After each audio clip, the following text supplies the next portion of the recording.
Hello मेरे प्यारे से दोस्तों, जैसा कि हमने पिछले एपिसोड में देखा था कि जियाओयान को स्काई डीमन फेनिक्स क्लैन की कल्टीवेटर फैंग क्विन ने सीधा ही फाइट करने के लिए चैलेंज कर दिया होता है। वो यहाँ पे किसी भी कीमत पे उसे मारना चाह रही होती है, मगर तभी वहाँ पे सीनियर ब्रदर गु यांग और जूनर की एंट्री हो जाती है, जिसे देख करके वहाँ पे फैंग क्विन का भाई जुई फैंग कहता है कि ब्रदर गु यांग, यहाँ पे फैंग क्विन और जियाओयान के बीच में काफी पुरानी दुश्मनी है, इसलिए फिलहाल के लिए हमें इन दोनों की ही कंडीशन पे छोड़ देना चाहिए। इनका जो फैसला होगा ये यहाँ पे वो कर सकते हैं। जहाँ पे फैंग क्विन सीधे ही गुरूर में आकर के जियाओयान को चैलेंज दे देती है। ये सुनकर के जूनर और क्यून मेडुसा आगे बढ़ती हैं, मगर जियाओयान उन दोनों को ही पीछे रोक देता है और खुद आगे बढ़ के अपनी पावर को रिलीज करते हुए कहता है कि अगर तुम्हारी यही विश है कि तुम मुझसे फाइट करना चाहती हो तो मैं आज तुम्हारी विश को फुलफिल करूंगा। मेरे प्यारे दोस्तों, इस एपिसोड को स्टार्ट करने से पहले मैं अपने व्यूवर्स और जिन प्यारे भाइयों ने मेरी पिछली वीडियो पे कमेंट किया है, मैं उन सबको तहे दिल से धन्यवाद कहना चाहता हूं। साथ में मेरे नए व्यूवर्स, आप भी इसी तरीके से कमेंट कर सकते हैं। मैं आपके कमेंट का स्क्रीनशॉट लेके अपनी नेक्स्ट वीडियो में उसे शो जरूर करूंगा। साथ में मेरे प्यारे दोस्तों, आप लोग किस सिटी से मेरी इस एनिमे सीरीज को देख रहे हैं और साथ में आपका फेवरेट कैरेक्टर कौन है, कमेंट बॉक्स में हमें ज़रूर बताइएगा। अब बिना देर किए इस एपिसोड को हम स्टार्ट करते हैं। इस एपिसोड की स्टार्टिंग में हमें स्काई डीमन फेनिक्स क्लैन की कल्टीवेटर फैंग क्विन को दिखाया जाता है, जो कि एकदम पागलों की तरह हंसते हुए अपनी पावर को वहां पे रिलीज करती है और तुरंत ही हवा में फ्लोट करते हुए जियाओयान की तरफ देखते हुए कहती है कि आज मैं तुझे अपने हाथों से मस लूंगी। मगर तभी जियाओयान उसकी पावर को देख करके कहता है कि फैंग क्विन, तुम एक नंबर की बेवकूफ़ हो। तुम अभी तक अपनी डिवाइन पावर पे कंट्रोल पा ही नहीं पाई हो, तो आखिर तुम मुझसे फाइट कैसे करोगी। ये सुन करके वहाँ पे फैंग क्विन भड़क जाती है और वो तुरंत ही वहाँ पे स्काई फेनिक्स शैडो को समन करती है, जहाँ पे उसके पीछे एक जाइंट सी फेनिक्स बर्ड अपीयर हो जाती है और वो गुस्से में कहती है कि जियाओयान, अब तू मरने के लिए तैयार हो जा। तभी जियाओयान कहता है कि फिर से वही पुरानी ट्रिक आजमा के तुम मुझे मारना चाहती हो। तुम वाकई में एक नंबर की बेवकूफ़ स्टिकी बर्ड हो। ये कहने के साथ जियाओयान अपनी कदम को आगे बढ़ाता है और 3000 थंडर टेक्निक को परफॉर्म करते हुए सीधा ही उस फैंग क्विन के बगल में जाके खड़ा हो जाता है। ये सब कुछ पलक झपकने से भी पहले होता है फैंग क्विन के। जब फैंग क्विन पलट के पीछे देखती है, तभी जियाओयान खींच के एक उल्टा थप्पड़ सीधा ही फैंग क्विन के गाल पे दे मारता है। सिर्फ एक ही थप्पड़ फैंग क्विन को उठा करके आसमान से जमीन पे धमाक से रॉकेट की रफ्तार से पटक देता है। ऐसे अंदाज को देख के सबके वहाँ पे फ्यूज उड़ चुके थे। वहीं पे जियाओयान सिर्फ अपनी पावर को रिलीज करके उस एंशिएंट फेनिक्स फिगर को डिस्ट्रॉय करके रख देता है। जियाओयान की ऐसी एबिलिटी और इस मूव को देख करके क्यून मेडुसा वहाँ पे काफ़ी ज़्यादा खुश होते हुए मुस्कुराने लगती है और वहीं पे जूनर अपने लव को ऐसा करता हुआ देख करके अपने बाल संवारने लगती है। तभी वहाँ पे जियाओयान, जो कि अपनी पावर को रिलीज कर रहा होता है, आसमान में फ्लोट करता हुआ उसे देख करके आसपास के सारे ही कल्टीवेटर्स कहते हैं कि भाई साहब, ये क्या बंदा है जिसने सिर्फ खींच के एक उल्टा थप्पड़ सीधा ही मिस फैंग क्विन को जड़ा और एक ही थप्पड़ में फैंग क्विन की ancient phoenix martial soul destroy हो गई और फैंग क्विन सीधा ही अर्श से फर्श पे आकर के लैंड कर गई। अगर मैं इसकी जगह होता तो भाई साहब मैं दोबारा उठ के इससे फाइट करने की जरूरत नहीं करता। तभी उसमें दूसरा बंदा कहता है, इतनी खूबसूरत सी लड़की के गाल पे यहाँ पे बिग ब्रदर ने एक प्यारा सा निशान छोड़ दिया है अपनी मोहब्बत का। यहाँ पे सब के सब फैंग क्विन का ही मजाक उड़ा रहे होते हैं और ये सब कुछ फैंग क्विन सुन रही होती है और वो अभी भी ज़मीन पे पड़ी ही होती है। मगर तभी वहाँ पे जियाओयान, जो कि आसमान में फ्लोट कर रहा था, वो धीरे धीरे करके नीचे आते हुए फैंग क्विन की तरफ देखते हुए कहता है कि फैंग क्विन, तुम्हें मैं एक बात बता दूं कि जो भी ट्रू वॉरियर होता है, सिर्फ उसका एक उल्टा हाथ इतना ज़्यादा पावरफुल होता है कि वो करंट की रफ्तार से भी तेज चलता है, जिसका एहसास तुम्हें यहाँ पे तो हो ही गया होगा। और अगर दोबारा तुम्हारा मन मचले मुझसे फाइट करने के लिए तो एक बार अपने गाल पे हाथ फेर देना, उस पे मेरी निशानी तुम्हें नजर आ जाएगी। यहाँ पे जियाओयान की बात को सुन करके फैंग क्वेन लड़खड़ाते हुए उठती है और गुस्साते हुए जियाओयान को देख के कहती है कि आखिर तुम मुझसे पावरफुल कैसे हो सकते हो। तभी जियाओयान कहता है कि खबरदार, फ्यूचर में अगर तुमने मुझे अपनी गलती की रिस्पॉन्सिबिलिटी और अपनी फेलियर की रिस्पॉन्सिबिलिटी मुझे दी ना तो मैं तुम्हारा दूसरा भी गाल लाल कर दूंगा। मगर तभी वहाँ पे जुई फैंग आकर के अपनी सिस्टर को शांत करता है। तभी जियाओयान भी उन लोगों के सामने आके खड़ा हो चुका था।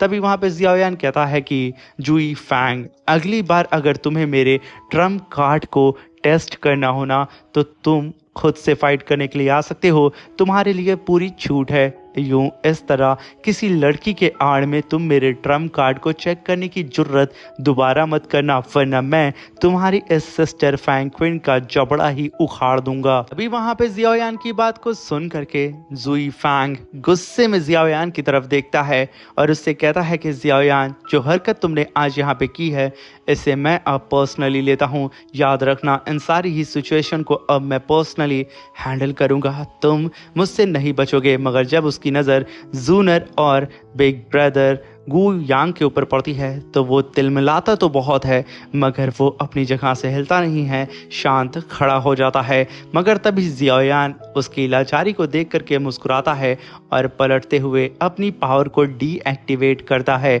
और सीधा ही उस जुई फैंग से कहता है कि बेवकूफ़, तुम जब चाहो तब मुझे चैलेंज कर सकते हो, मेरे साथ ही कभी भी मेरी मदद करने के लिए मेरी फाइट के बीच में नहीं आएंगे जब तक तुम चीटिंग ना करो। तो इसलिए तुम मुझे किसी भी टाइम चैलेंज कर सकते हो और उसी तरीके से मैं हर टाइम बिल्कुल बेकरार रहूँगा तुम्हें कूटने के लिए। ये कहने के साथ जियाओयान सीधा ही अपने साथियों की तरफ चला जाता है। तभी वहाँ पे सीनियर ब्रदर गुयांग कहते हैं कि जियाओयान, तुम कुछ ज़्यादा ही निर्दयी तो नहीं हो गए हो? आखिर कोई भला इतने प्यारे से गाल पे इतना खींच के उल्टा चांटा कौन भला मारता है? तभी जियाओयान कहता है कि सीनियर ब्रदर गुयांग, यहाँ पे अगर मैं इस स्टिकी बदबूदार बर्ड को अगर शांत नहीं करता उल्टा थप्पड़ मार के तो ये मेरे ऊपर फोर्सफुली मुझे ही सप्रेस करने की कोशिश करती। ये तो सिर्फ एक छोटा सा सबक था कि हमेशा अपनी कैपेसिटी को ध्यान में रखते हुए अपने अपोनेंट से बात करनी चाहिए। जब इसका मास्टर ही मुझसे फाइट में जीत नहीं पाया तो आखिर इसकी क्या औकात है?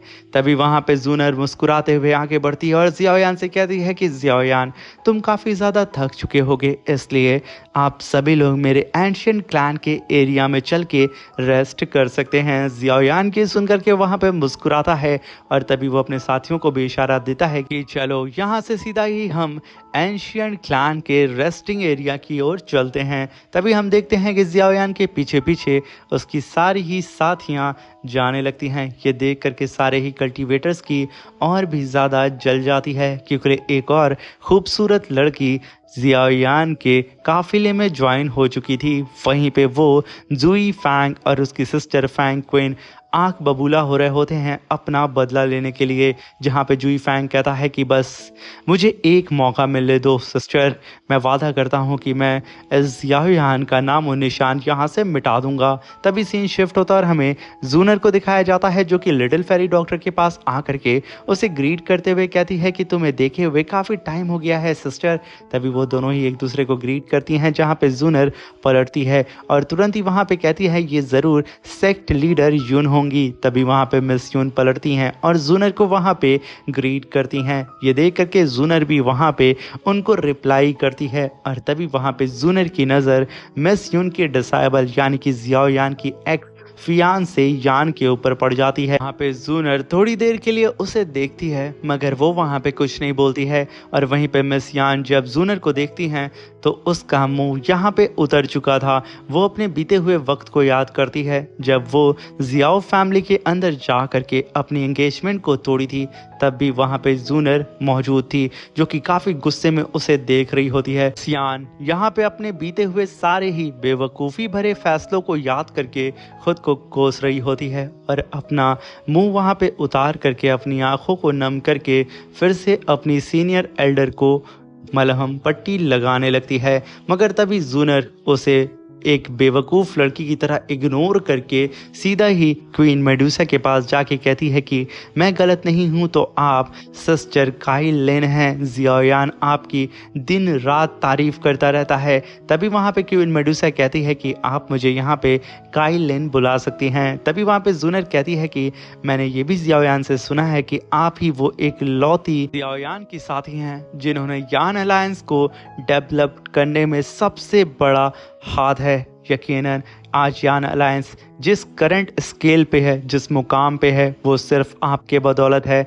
ये काफ़ी अच्छी बात है। मगर तभी वहाँ पे जियायान की तरफ देखते हुए जूनर कहती है कि जियायान, मैं अगर गलत नहीं हूँ तो तुम इस एंशियंट डोमेन के अंदर एंशियंट बोधि ट्री को ही हासिल करने के लिए आए हो। तभी जियायान वहाँ पे हाँ बोलता है। तभी वहाँ पे जूनर जियायान से कहती है कि मेरे साथ आओ, और तभी वो जियायान को एक सक्रिय वैली दिखाती है और उस वैली को दिखाते हुए जियायान को बताती है कि ये एरिया एंशियंट डोमेन के एकदम मिड एरिया में ये रास्ता लेके जाता है। अगर हम इस वैली को क्रॉस करते हैं तो हम लोग सीधा ही बोधि एंशियंट ट्री के करीब पहुंच जाएंगे। मगर ये रास्ता जितना ज़्यादा सक्रिय है उतना ही ज़्यादा खतरनाक है, क्योंकि इस रास्ते पे कई सारे फियरलेस बीस्ट मौजूद हैं जो कि झुंड में हैं।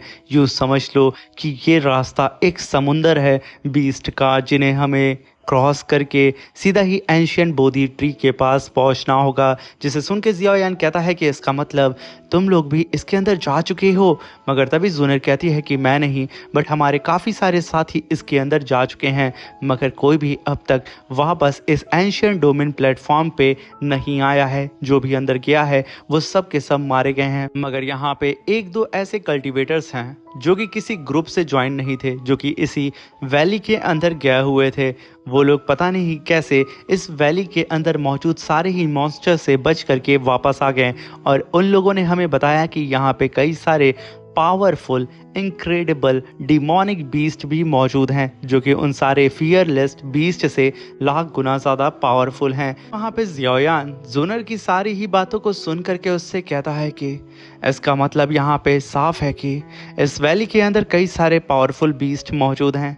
हमें यूं बेधड़क इस वैली के अंदर नहीं घुसना चाहिए। हमें प्लानिंग करके ही अपने कदम को आगे बढ़ाना चाहिए, वरना हमें ही बहुत बड़ी मुसीबत से जूझना पड़ेगा। मगर तभी कई सारे और कल्टीवेटर्स उसी वैली से वापस भागते हुए इस एंशियंट प्लेटफॉर्म की तरफ आ रहे होते हैं, और उनके पीछे कई सारे फियरलेस बीस्ट का झुंड लगा होता है। जैसे ही वो बीस्ट उन सारे ही कल्टीवेटर्स को खाते, तभी वहाँ पे कई सारे सोल चेन्स अपीयर होती हैं सोल क्लैन की, जो कि वक्त रहते ही उन सारे ही बीस्ट को एक ही बार में ख़त्म कर देती हैं। और वहाँ पे सिर्फ बच जाते हैं वो सारे ही ह्यूमन कल्टीवेटर्स। और तभी हम देखते हैं कि वो सारी ही सोल चेन्स वहाँ से गायब हो चुकी थी। और तभी जियायान की भी नज़र आसमान में उन सोल क्लैन के कल्टीवेटर्स पे पड़ जाती है, जिन्हें देख के जियायान काफ़ी ज़्यादा शॉक्ड होता है। तभी सारे के सारे कल्टीवेटर्स भी सामने की तरफ उन सोल क्लैन के कल्टीवेटर्स को देखने लगते हैं, क्योंकि उनके हिसाब से ये सब उनके लिए एक मसीहा साबित हुए। तभी जिन कल्टीवेटर्स को सोल क्लैंस वालों ने बचाया था वो सब के सब वहाँ पे पलटते हैं और सीधा ही सोल क्लैंस के मेंबर्स को ग्रीट करते हुए कहते हैं कि सीनियर, यहाँ पे आपने हम पर एक कर्ज लगा दिया है। हम वादा करते हैं कि फ्यूचर में किसी ना किसी दिन आपके इस कर्ज को हम वापस से रीपे करेंगे। ये कहने के साथ वो लोग उन्हें ग्रीड ही कर रहे होते हैं। तभी उन सोल क्लैन का जो लीडर होता है वो उन सबको वहाँ से जाने के लिए बोलता है। वहाँ पे जियायान उन सारे ही सोल क्लैन के कल्टीवेटर्स को देख करके कहता है कि इसका मतलब यहाँ पे सोल क्लैन के भी कुछ कल्टीवेटर्स आ चुके हैं। तभी वहाँ पे जूनर आगे बढ़ती है और कहती है कि इस सोल क्लैन के कल्टीवेटर का नाम है हान यू, और ये एक्सट्रीमली डेंजरस कल्टीवेटर है, इसलिए जियायान इससे ज़रा संभल करके। मगर तभी वहाँ पे जूनर की बात को सुन करके जियायान कुछ और समझ पाता उससे पहले ही सीनियर ब्रदर गु यांग आगे बढ़ते हैं और जियायान को बताते हैं कि जियायान सोल क्लैन की जो डिवाइन ब्लड लाइन है उसे पोजेस करने वाला हान यू है, और सोल क्लैन में ऐसे सिर्फ यंग जनरेशन के 2 ही कल्टीवेटर हैं जिनके पास डिवाइन ब्लड लाइन है सोल क्लैन की।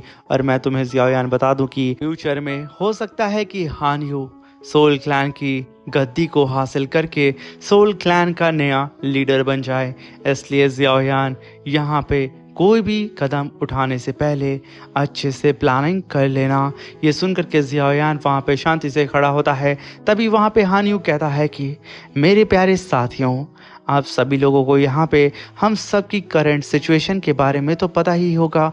कोई भी इस वैली को क्रॉस कर ही नहीं पा रहा है और हम सब का टारगेट भी एक ही है, हमें कैसे भी करके उस एंशिएंट बोधि ट्री को हासिल करना है, इस एंशिएंट डोमेन के एकदम डीप में जा कर के। इसलिए मेरे पास एक सजेशन है, हमें एक अलायंस बना लेना चाहिए। तभी वहाँ पे सारे ही कल्टिवेटर हान यू की बात को सुन करके कहते हैं कि भला हम यहाँ पे सोल क्लैन की बात को क्यों माने, क्योंकि अगर हमने इनकी बात को माना तो पक्का हमारे हाथ में कुछ भी नहीं रह जाएगा सिवाय झूठे बर्तन के। हमें सिर्फ झूठे बर्तन ही साफ करने पड़ेंगे। इसलिए बेहतर यह है कि हम इनके साथ नहीं जुड़ेंगे।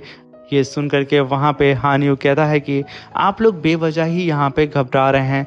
मैं एक अलायंस की बात कर रहा हूँ, यहाँ पे कोई भी किसी का लीडर नहीं होगा, बस हम आपकी मदद करेंगे यहाँ से आगे बढ़ने में। और यही शायद एक सही रास्ता है इन सारी ही बीस्ट के झुंड से लड़ने का, क्योंकि अगर हम लोग एक साथ नहीं हुए तो हमारी मौत तय है और ना ही हमारे हाथ वो एंशिएंट बोधि ट्री लगेगा। ये सुनकर के सारे कल्टीवेटर कहते हैं कि ये एंशिएंट प्लेटफॉर्म सबसे ज़्यादा सेफ है, यहाँ पे कोई भी बीस्ट नहीं आएगा। तभी कई सारे बीस्ट उसी एंशिएंट प्लेटफॉर्म की तरफ बढ़ने लगते हैं, जिसे देख करके हान यू अपने साथियों को वहाँ पे सोल क्लैन का फ्यूजन एंशिएंट फॉर्मेशन को बनाने के लिए बोलता है। यहाँ पे सोल क्लैन के सारे ही कल्टीवेटर्स ने अपनी पावर को एक साथ फ्यूज करके एक जाइंट सा फॉर्मेशन बना लिया था। जैसे ही वो सारे ही बीस्ट इस वैली के एकदम एंड में आते, उस एंशिएंट प्लेटफॉर्म के करीब करके हान यू ने अपने साथियों को आदेश दे दिया था कि अटैक करो। जहाँ पे सोल क्लैन के वो सारे ही कल्टीवेटर कंबाइंड अटैक करते हैं,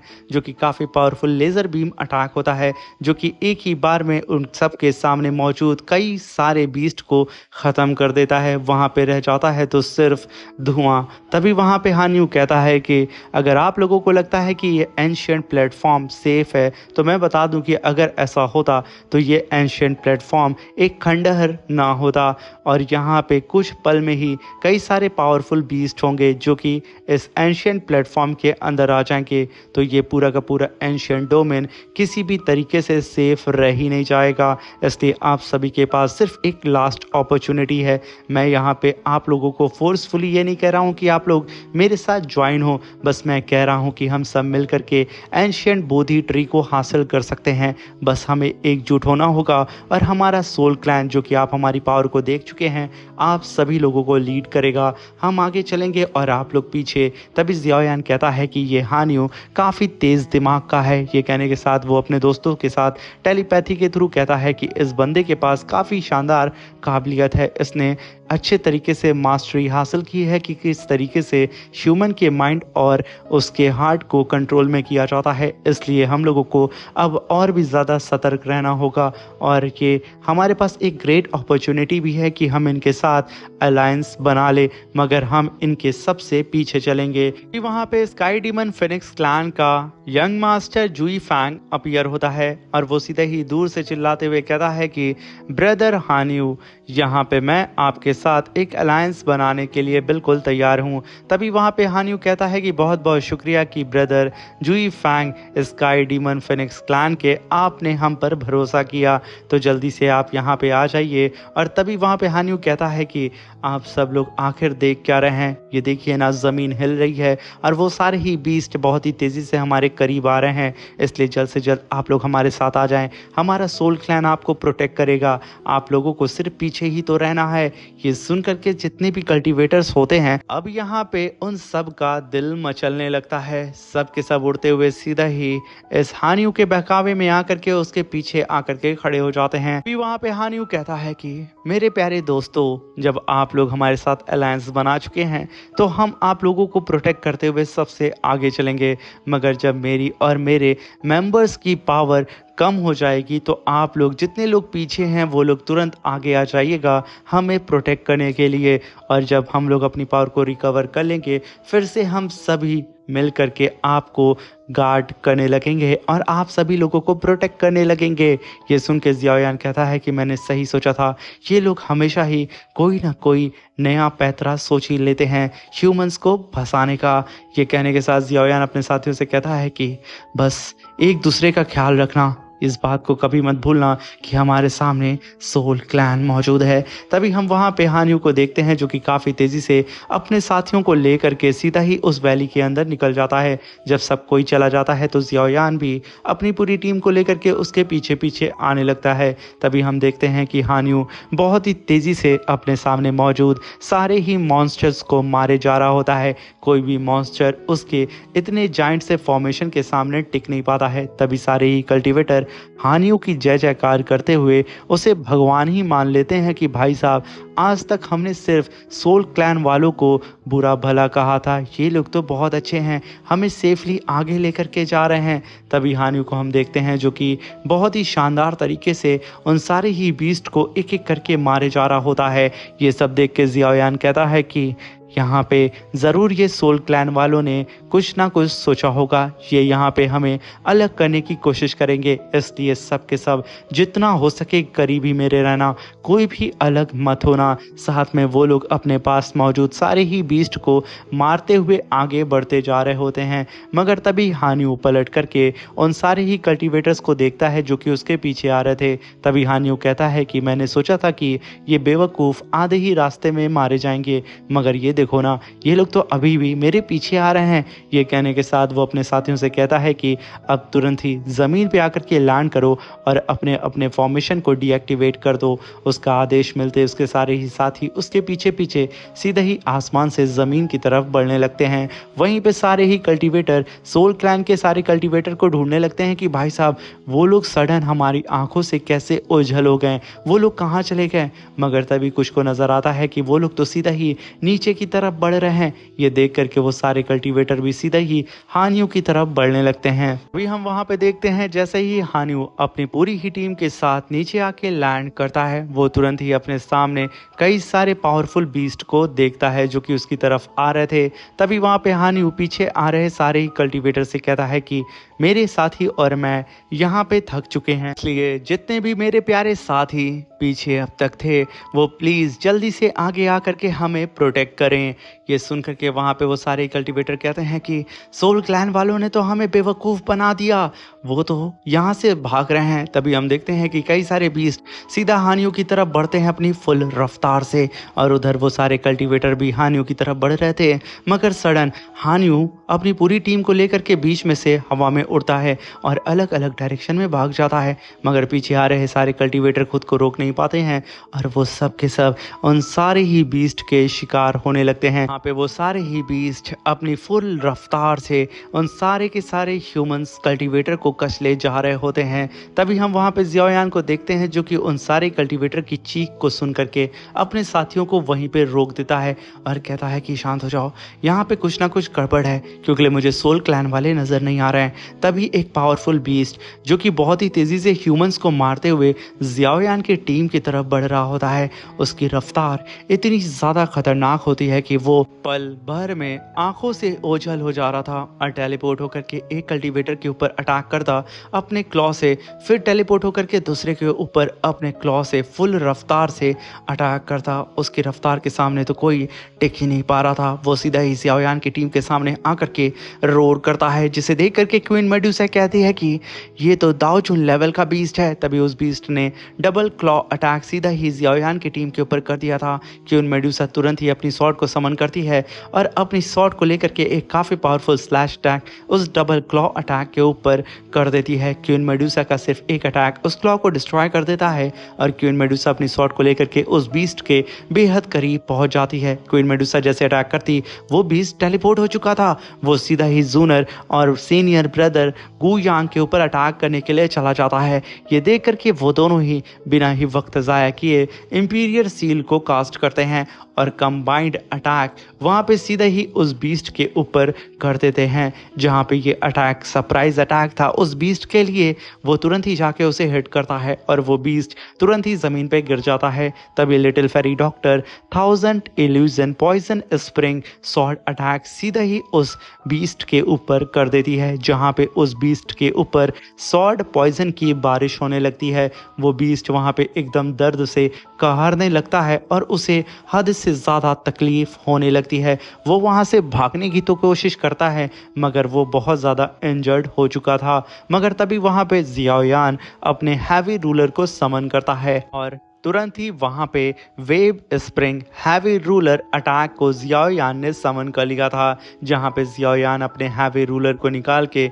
गोल गोल नचाना शुरू कर देता है। जहाँ पे जियाओयान का हैवी रूलर उसके चारों ही तरफ फुल रफ्तार से नाचता है। जियाओयान उठा के अपने हैवी रूलर को सीधा ही उस बीस्ट के ऊपर दे मारता है। एक ही अटैक में वो बीस्ट वहाँ पे धानाशाही हो चुका था। मगर तभी हम देखते हैं कि जियाओयान अपनी पूरी टीम के साथ वहाँ पे खड़ा ही हुआ था। उसे वहाँ पे कई सारे कल्टीवेटर्स की चीख ज़ोर ज़ोर से सुनाई देने लगती है, जहाँ पे सब के सब अपनी जान को बचाने के लिए मदद मांग रहे होते हैं।